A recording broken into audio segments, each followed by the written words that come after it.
চলতি বছরের সবচেয়ে শক্তিশালী ঘূর্ণিঝড় টাইফুন রাগাসা আঘাত হেনেছে চীনের দক্ষিণাঞ্চলে।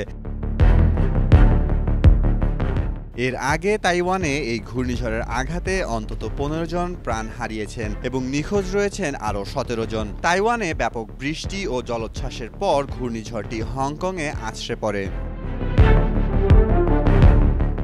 হংকংয়ের উপকূলীয় অঞ্চলে তীব্র জলোচ্ছ্বাস দেখা গেছে, যার ফলে শহরের রাস্তা ও আবাসিক এলাকায় পানি ঢুকেছে।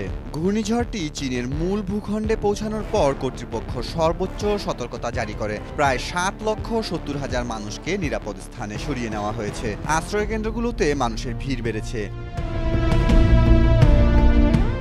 চীন ও হংকংয়ের শক্তিশালী অবকাঠামো থাকায় ব্যাপক ক্ষয়ক্ষতির সম্ভাবনা কম, তবে এখনও ঝড়ের কারণে ব্যাপক বৃষ্টিপাত, তীব্র বাতাস এবং জলোচ্ছ্বাস অব্যাহত রয়েছে।